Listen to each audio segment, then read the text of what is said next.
Thank you very much.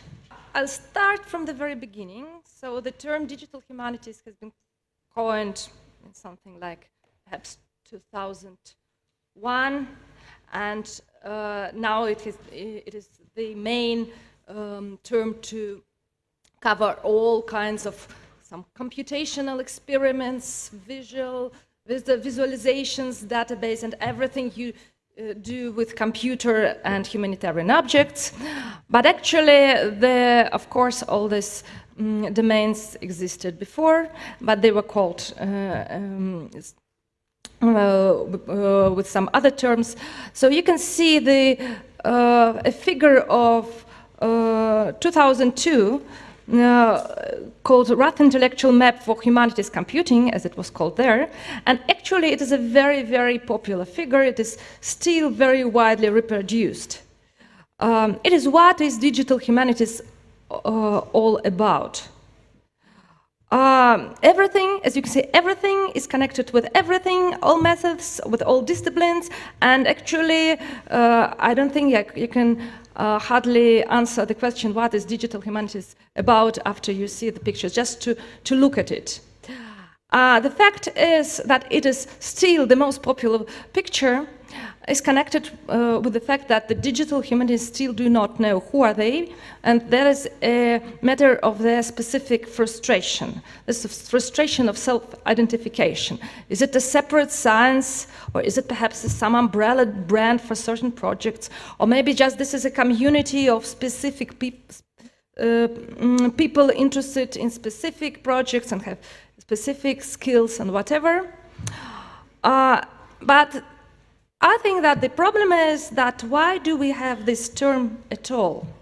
Why invasions of new computational methods, of statistical approach, of big data, whatever, has not shaped humanities of the 21st century in such a way that we would not need this prefix digital, because simply they would not be other, not digital kind of humanities. But this did not happen. For example, we can say that biology has changed drastically during the last 20 years.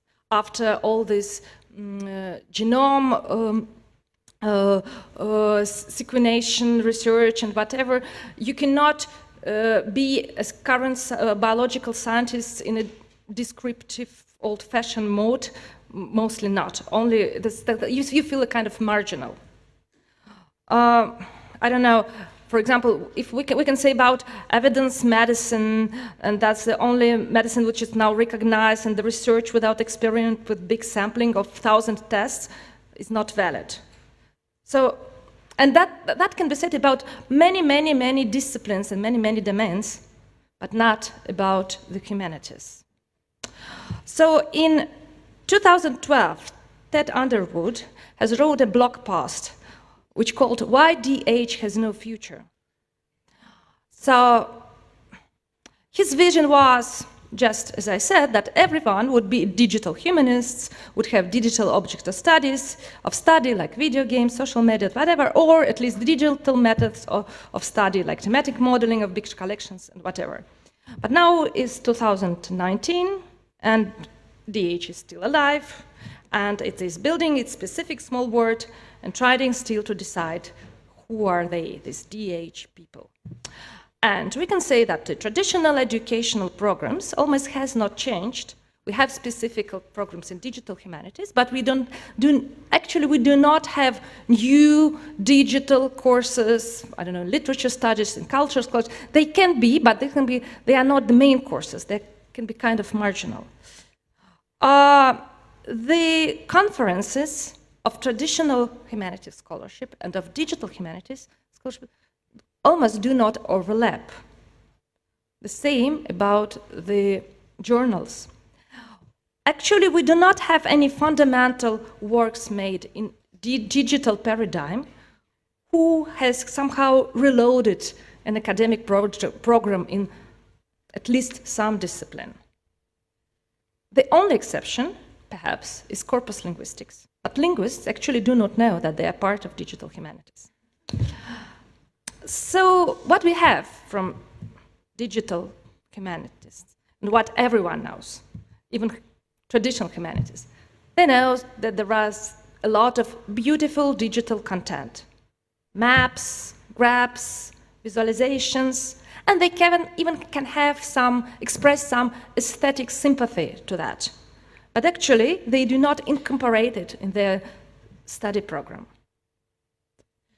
The only exception is the production of digital resources, of corpora database. For example, poetic corpora of Russian National Corpus is poetic corpus of Russian National Corpus is the thing that I think almost every traditional literary scholar now use. Or perhaps there are a lot of very authoritative historical databases.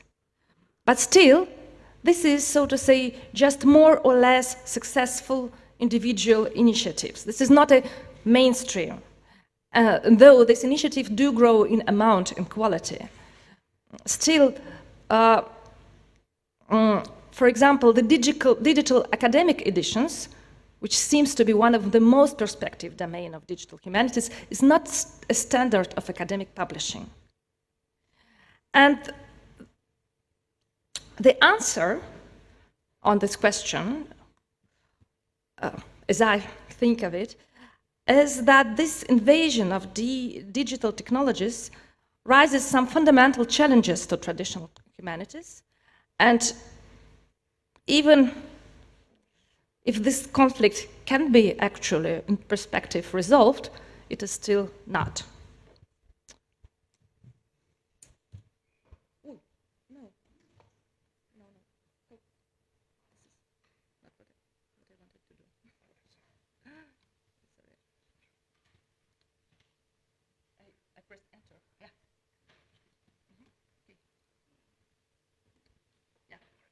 Yeah.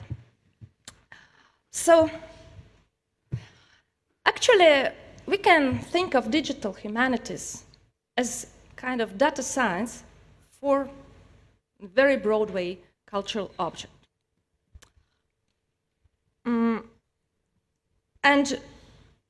at least we can say that all scopes of digital humanities somehow corresponds to the definitions of data science. This is collection, preparation, analysis, visualization, management, and preservation of large collections of information. Yes. Perhaps this is scientific study of the creation, validation, and transformation of data to create meaning. Yes. People in digital humanities communities strive very much to do that. And perhaps this is predictive capabilities of data by means of statistical methods. Yes, this is the aim. Let's try to predict something about these very non-formal objects. But the question is, and so you can see these 3 steps of a classical data science research. What do? First of all, you define appropriate questions, then you select and obtain suitable data, and then you apply the correct and innovative statistical methods, and then you get the result. So the problem is that usually the people who study humanities are not thinking of the objects of their study as data. They would rather speak of books, paintings, movie, drama, science fiction, of some persons, of some masterpieces, of some perhaps maybe domains like romanticism, whatever, but they really would consider their objects to study to be data. So what usually do these digital humanists do is they go the other back way. First of all, they find a very innovative method who perhaps they think would help them. Then they try very hard to select and obtain suitable data. Then they get something, and then they think about what questions could be asked to this data. This can be perhaps called kind of exploratory research, but this kind of research design really compares growing understanding between traditional humanities and digital humanities.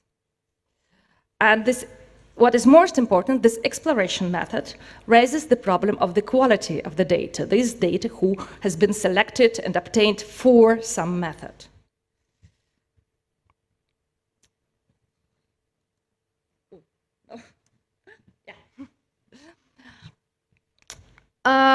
Joanna Drucker, this is a prominent theoretic and practic in digital humanities, professor of University of California, Los Angeles, has formulated a very important opposition of data and capture.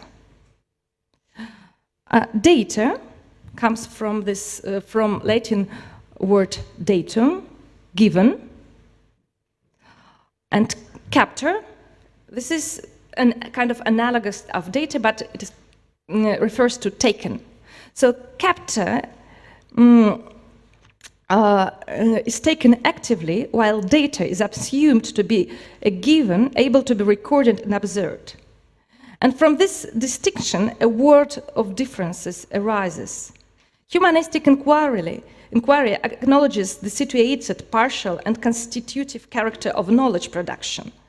The recognition that knowledge is constructed, taken, and not simply given as a natural representation of pre-existing fact. And then data is considered kind of objective information, while capture is information that is captured because it conforms the rule and hypothesis set for the experiment. And I think that that's kind of some kind of key opposition which is very rarely really reflected both traditional humanities scholars and digital humanities scholars. Capture has not become a generally accepted term, but it's at the same time, I think it has some somehow formed some important impulses of development in digital humanities. So working with data, but longing for capture. This is the most important trend.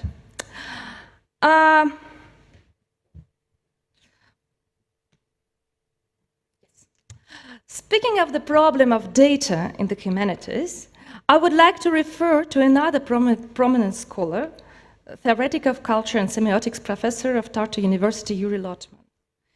He has introduced the idea of secondary modeling systems.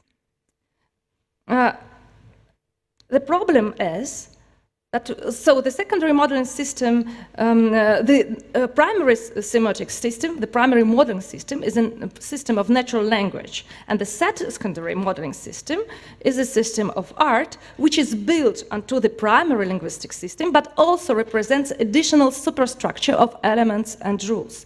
And the problem is that we can easily accept with computational technologies the primary level, this data which is objectively present, words, numbers, pixels of visual information. But how we may obtain, we may reach the secondary level, which is not reflected in explicit code. And this is the main problem, and the main challenge, and sometimes the main dismay.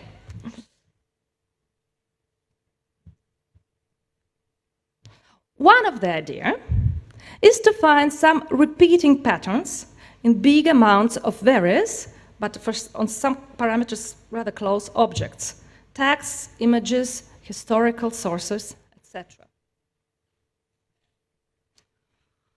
So Franca Moretti has introduced the idea of distant reading, which is now this term is now very popular. Some people do not know about Franca Moretti. Some people say I'm using distant reading, but not in the sense as Franca Moretti used it, whatever. But the idea is that perhaps we can say something about culture not exhibiting in a very detail every object, but trying to find something some mutual traits in some big data sets. So, a little pact with the devil. We know how to read texts, now let's learn how not to read them. So we can use graphs to analyze genre changes of historical novels. We can use maps to illustrate geographical aspects of novels, because Moretti was a literary scholar, and trees to classify different types of detective stories. This is how he showed the distant reading concept. So the distant reading is opposed to traditional close reading. Then there is another kind of terms introduced by Matthew Jokers, macroanalysis and microanalysis, inspired by macroeconomics and microeconomics. So he focuses on quantitative literary text analyzing using statistical analysis methods.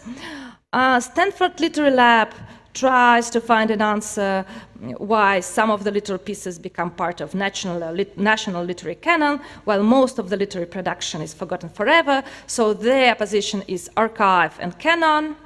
And so then the research, of course, is made distantly without reading and comparing through thousands of forgotten English novels, but still that's the same idea.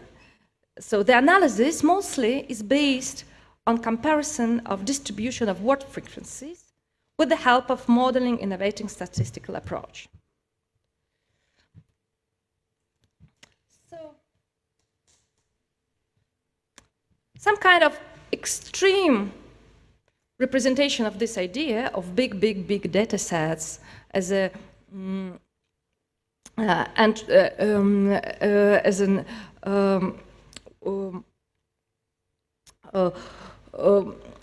platform for cultural analysis has been realized in 2010 as the biggest cultural data set ever, introduced by a team of bioinformatics scientists. So Google Books, which count about 4% of all books ever printed, has been transformed into word lists correspond with years of publication. And the idea of the authors was that this should form the database of history of ideas, notions, names, and events, where we can track their birth, life, and death. And actually, that's a very popular instrument. But at the same time, 9 years has passed, and we don't see any big departments of culturomics in our universities. And this is not actually a mainstream of cultural research. It's well known and used for fun presentation, provocative speculation, and some beautiful illustrations, just as Daria used it in her opening speech, and it was really very beautiful. So if we look at these graphs, so you can see the graph of mentioning Marc Chagall in English and Germany data set, and so the same about Trotsky and Zinoviev and Kamenev in Russian data set, and then a graph of distribution of 4 musical instruments: flute, guitar, trumpet, and drum. The yellow is drum. Somehow it becomes very popular. So, do we really obtain new knowledge here? Well, we of course knew about Holocaust, censorship, and terror before we saw these Google Grams. And we didn't know anything about flute, guitar, and drum. But then we come to this problem of interpretation. Why are these scarce? So what is the secondary modeling system? What is this cultural curves which are hidden here? And so how can we get kept from data? So if we know that, then we know that. If we don't know that, actually, we do not get any new information.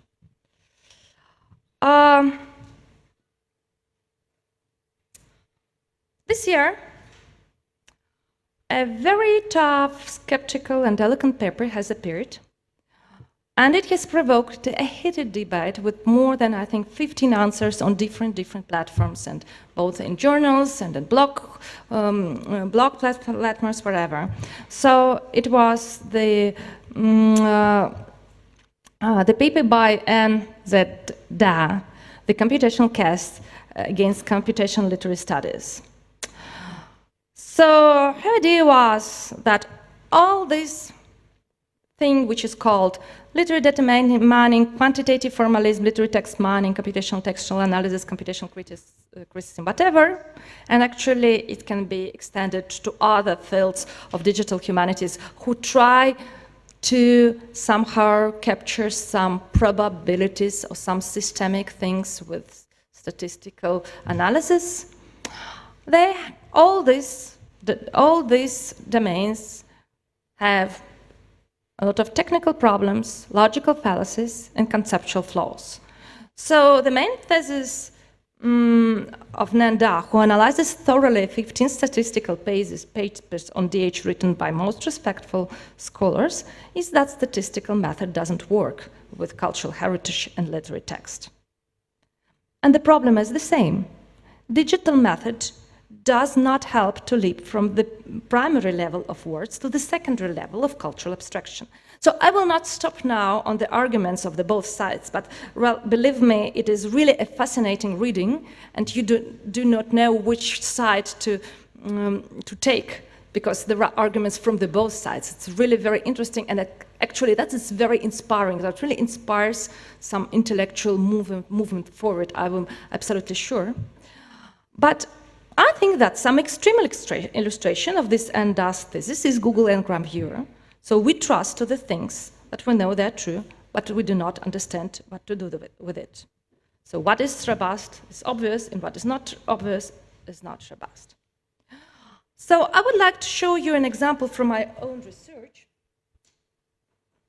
how some small change of data source may influence the result of the research. So what we see here, this blue line, so I studied the mobility concept with the help of Russian national corpus and the distribution of the word road and adjective before this word road, and I also studied different classes of these adjectives, long road, Gruzinskaya road, whatever, what happened with them, and I did get some vision on how mobility concept was shaped and changed during the 19th and 20th century. But look at this data. So this blue line is this distribution of this construction of adjective and the word road. And in the 1920s, we get this somehow, something happens. And I really spent a lot of time to understand, so why did in the 1920s people did not write about roads? Maybe it was revolution, maybe it was civil war, maybe they didn't have time to write, maybe they didn't have time to travel. Why? I could not understand that. And then I tried to examine the balance of Russian national corpus, and I understood just for this period, it has been changed a little bit. So this dotted line, yes, this is this dotted line. This is the median. So the national corpus consists of fiction and non-fiction part, and the non-fiction is about 56%. But in this period, the fiction part lowers very much. So actually, we don't get a lot of data. So this expression, this construction adjective with road, is mostly in fiction, not in newspapers, and that's the only explanation. So nothing has changed, but just you have a kind of bias in your corpus. But this was something I could check, but I cannot check the results of Google Books. So actually, what we did, so the humanities scholars, me, for example, understood that I should control my sample in the way the social scholars do, and they do know about it, that they should always control the parameters of their sample. Sociologists, psychologists, they always do that, so now we should do that also. But the problem is that you never sure on the parameters you need to control. And you never know that you will be able to follow these parameters, to control these parameters. You cannot design your sample as the psychologists do when they design the experiment. You've got what you've got. Still, what is important is this concept of smart data, as opposed to this big data ocean. So the idea is that if you want really to understand something about your cultural object, please use smart data. It can be very big, it can be medium, it can be small, but it should be trusted, it should be relevant, it should be predictive, it should be consumable. And then you will be able to achieve some big insights. What is also important, and what do usually data scientists do not understand, that for digital humanities, smart metadata is smart data is smart metadata. So these are parameters of your metadata, these are parameters of your data, the data which describes your data. And this concept is usually underestimated. Just for many data scientists, it's kind of technical things, kind of catalogs, and it's always the same, whatever. But perhaps, yes, when you work with this primary semiotic system, some flat code, maybe linguistic code or whatever, and of course, these metadata parameters, they are very, very close. But when you start to work with this secondary modeling system, the only way you can get your capture is to control your metadata. And so this is the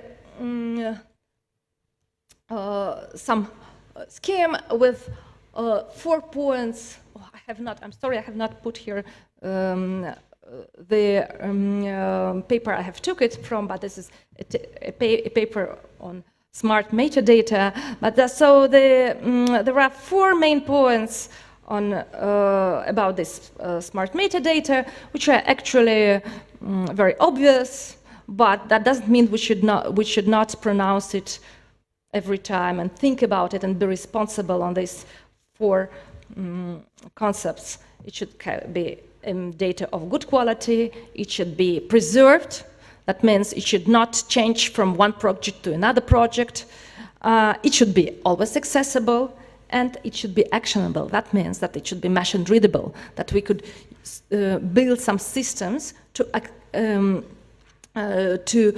access this metadata.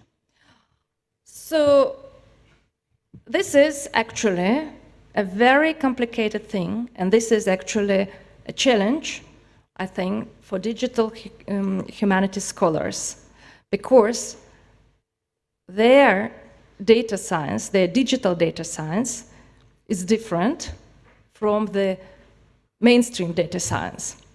But perhaps they do not have braveness enough to pronounce it. So I would like to conclude with 2 examples from my own research to show you also some unexpected things you get when you try somehow to tune or to change your metadata parameters.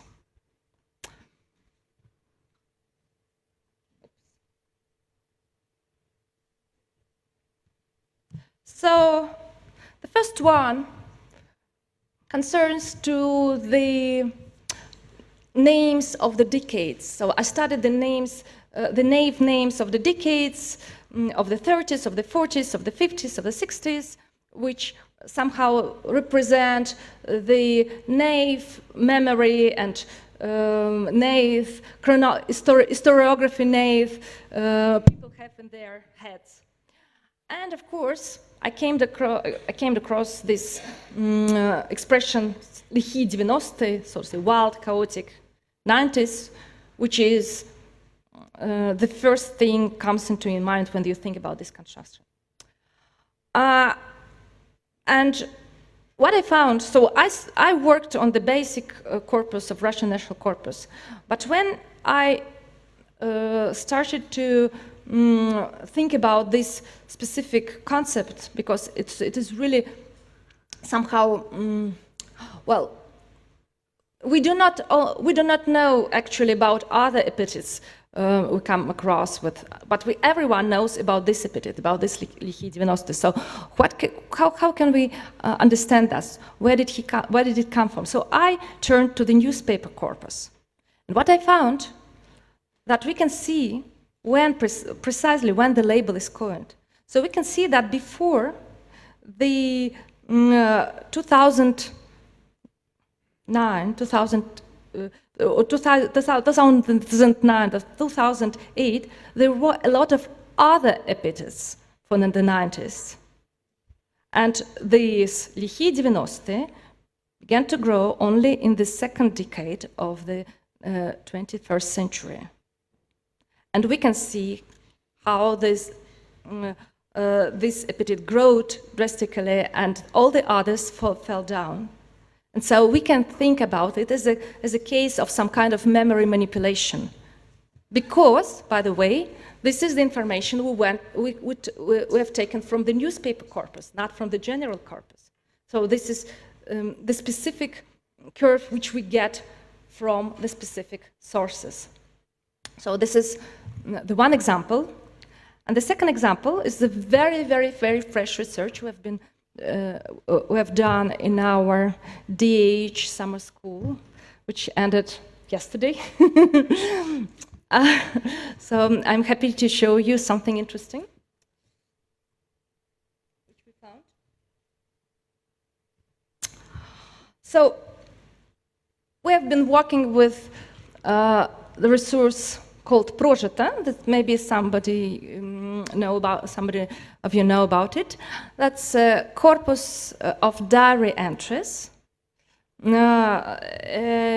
corpus of diaries from 16th to 21st century, but of course mostly that's of 20th century and some from 19th century, but it's actually more the 5,500 diaries and almost 500,000 entries. So this is the figure of distribution of diary entries in Prozheta corpus, and you can see this peak in the 1940s. So there are a lot of war diaries and the blockade diaries. That's a very, so of course we do not have equal amounts of diaries for every day and for every year. So they are distributed very uneven. We can speculate why it happens so, but okay, this is what we have. What we were doing on this in the summer school, we tried to work with affective emotional entries. We tried to understand how do people communicate, self-communicate when they feel something and they need to make some kind of emotional reflection. Does this change through time? Does this change because of gender and everything? And so this is distribution of emotional entries, which we have been determined with some language processing tools, so sentiment analysis tools. These are emotional entries. And you can see the same peak in the 40s. And okay, yes, of course, that's a very difficult time, that's war, and perhaps people should write a lot of emotional entries of how they feel and whatever. And so that's a very easy explanation, actually something that we trust. But then, we normalize distribution of these emotional entries, and we see absolutely different picture. And so what we see, actually, that's the change of stylistic pattern. So the 19th century, this is kind of literary pattern which people follow when they express themselves. And then the 20th century, that's kind of another pattern. Maybe kind of some journal, some kind of bureaucratic, some like you just follow some your day. They're much less emotional. So this is what we got. Of course, we would need to check. But actually what we see when we look through this, we looked through this material. We saw these literary patterns in the entries, diary entries of the 19th century. So this is, but for me, that was very, very important outcome, because as I understood that, okay, we had this, our smart data of these emotional entries, but we knew nothing unless we went again to this big data of all entries. So what you need just to kind of make some kind of complicated logistic procedures with all different kinds of data, controlling the metadata, and so that is the fate of a digital humanist. That's all.